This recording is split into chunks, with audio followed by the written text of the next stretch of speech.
Everyone, online class 8th, subject SST, lesson 13, part 3. Effect of permanent winds. स्थायी पवनों का प्रभाव. In the West Cordillera and highlands in the east, both extending from north to south, have very westland. The polar winds from north in winter and the hot summer winds from south affected the West Plains.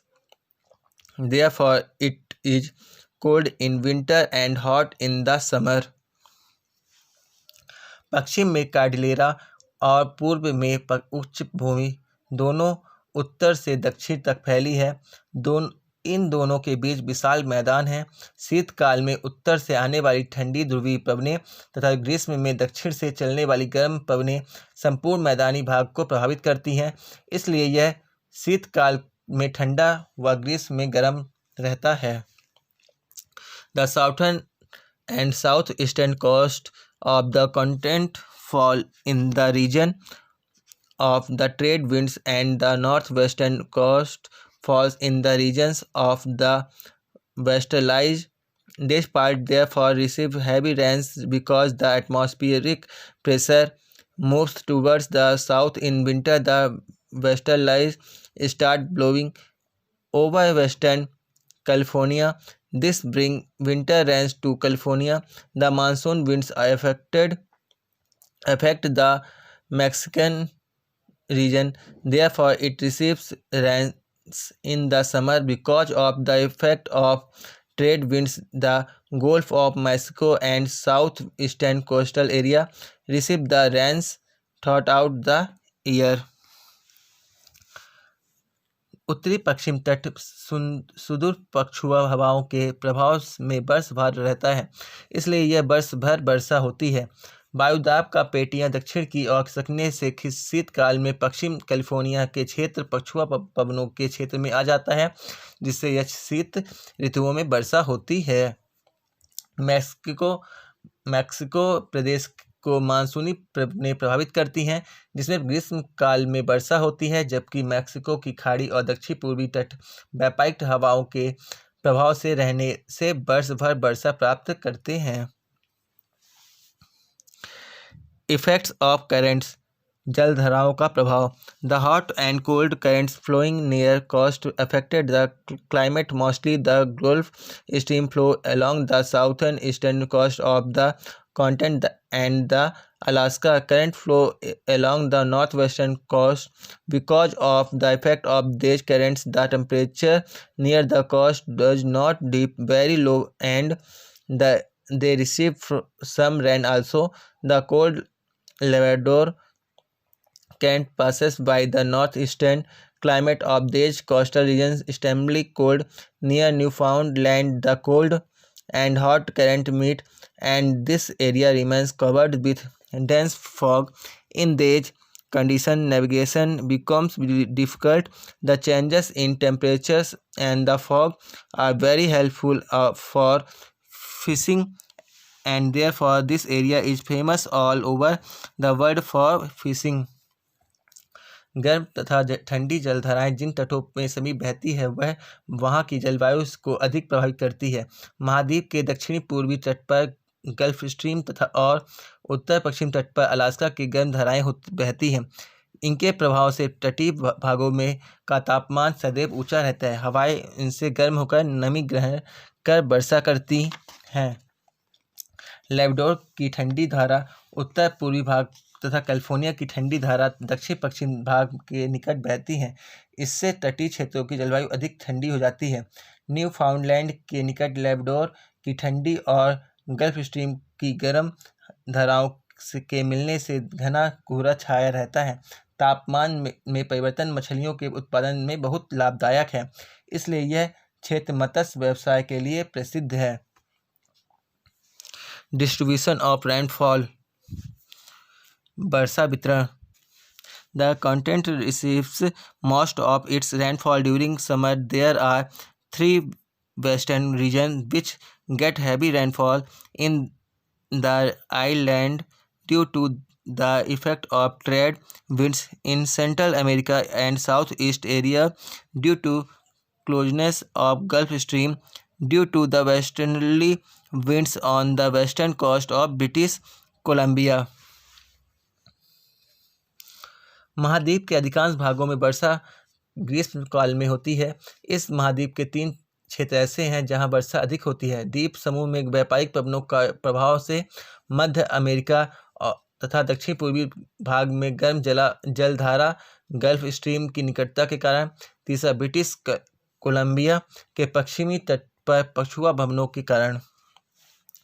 As we approached from east coast to western area, the distribution of rainfall becomes very low. The Arizona desert in southwest of United States have very scanty rainfall.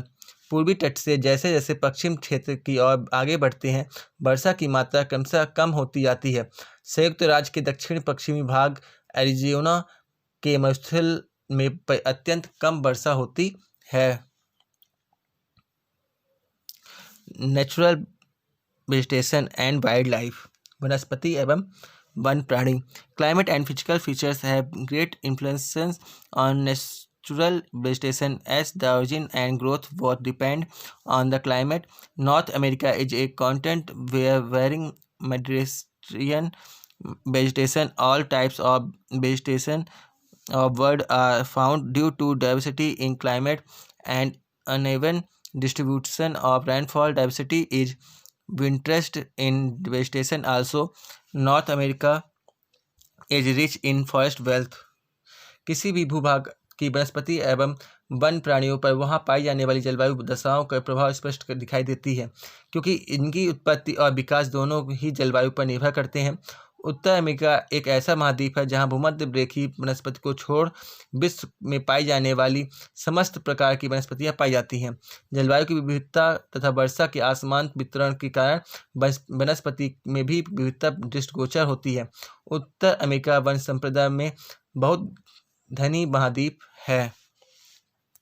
The distant northern part of tundra remains covered with snow for maximum period of the year. Only for a few weeks there is a mild summer. Mostly the land is covered under snow, so big trees cannot grow. The tundra vegetation, which includes moss, lichen, small shrubs, some flower-bearing plants, and a few varieties of grass grow here. The entire area looks snow-covered and barren. The animal which is found here is called reindeer and now as Kamdhenu of Eskimos. सुदूर उत्तरी भाग में tundra प्रदेश में शीत ऋतु लंबी तथा ग्रीष्म ऋतु अल्पकालीन होती है। यह अधिकांश समय तक भूमि बर्फ से ढकी रहती है, अतः बड़े पेड़ पौधे यहाँ उत्पन्न नहीं होते। यहाँ वनस्पति के नाम केवल काई, लीचेन और अल्पकालिक छोटी छोटी झाड़ियाँ होती हैं।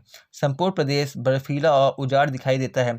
यहाँ के मुख्य पशु रेडियर है, जिसे एस्किमो की कामधेनु कहा जाता है। In the south of tundra the wide stretch of east to west experience very cold winter and the summer is normal in this entire area. The conference forest belts are found. Tundra के दक्षिण में पूर्वी से पश्चिम तक चौड़ी पट्टियां में शीत ऋतुआं अत्यंत ठंडी और ग्रीष्म ऋतुआं कोषण अत्यंत सामान्य उष्णकाट होती हैं। इस संपूर्ण चौड़ी पट्टी में नुकीली पत्ती वाले कोणधारी वन पाए जाते हैं। These forests contain trees of cedar, larch, spruce, and fir. The roots of the trees of these forests are very soft and they are used as pulp for paper and furniture. इन वनों में चीड़, larch, spruce और फर के वृक्ष अधिक मिलते हैं। इन वनों के वृक्षों की लकड़ी मुलायम होती है, जो कागज, लुगदी और फर्नीचर बनाने में काम आती है। The woods cutting therefore is very advanced business in Canada. These forests have wildlife like beaver, polar bear, fox, wolves, rabbits and snakes. Canada में लकड़ी काटने का व्यवसाय बहुत उन्नत है। इन वनों में समूर, मुलायम बाल वाले जीव जैसे बीवर, सफ़ेद भालू, लोमड़ी, भेड़िया, खरगोश तथा बारहसिंगे आदि पाए जाते हैं। The central land of the continent where rain is very sparse, the winter is very cold, the distant areas have plains of grass without trees, and these areas are now as prairies. These plains are fertilized, suitable for grazing, and ideal for agriculture. Bison roams in groups in these areas. अब मध्य प्रदेश जो महाद्वीप के मध्यवर्ती भाग में जहाँ वर्षा बहुत कम होती है, शीत अत्यंत कठोर होती है, दूर दूर तक वृक्ष विहीन घास के मैदान फैले हुए हैं जिन्हें प्रेरी का मैदान कहा जाता है। वह मैदान उपजाऊ है तथा पशु चारण और कृषि के लिए आदर्श है। इन मैदानों में बाइसन नामक पशु झुंड में विचरण करते हैं। The eastern part was temperate mixed forests, while the southern areas have temperate deciduous forest areas. The western central area have Mediterranean vegetation. Here trees of oak, cheer, olive, redwood, cork and juicy fruits grow in large number. The Valley of California is famous for fruits production. The bark of trees and leaves are thick, soft and wide. The trees are thorny which protect trees from drying up. पूर्वी भाग में शीतोष्ण मिश्रित one पाए जाते हैं, जबकि दक्षिण भागों में कठोर लकड़ी वाले उष्णकटिबंधीय शीतोष्ण पर्वतीय वन मिलते हैं। पश्चिमी भागों के भूमध्य सागरीय वनस्पति पाई जाती है। यहाँ ओक, चीड़, जैतून, रेडवुड, कार्क तथा रसदार फलों का वृक्ष बहुतायत में विकसित होता है। कैलिफोर्निया में घाटी फलों उत्पादन के लिए विख्यात है। वृक्षों की छाल मोटी, पत्तियां चिकनी व मोटी होती हैं। वृक्ष कांटेदार होते हैं जो वृक्षों को सुखाने से बचाए जाते हैं। Capitals of North American countries, उत्तर अमेरिका के प्रमुख देशों की राजधानियाँ। Country capital Canada, Ottawa. संयुक्त USA, Washington DC. Mexico City. Cuba, Havana. Guatemala City. Nicaragua, Managua. Honduras, Tegucigalpa DC. Panama City. Haiti, Port of Prince. Jamaica, Kingston. Costa Rica, San John. Dominican गणराज्य, Santo Domingo. Thank you.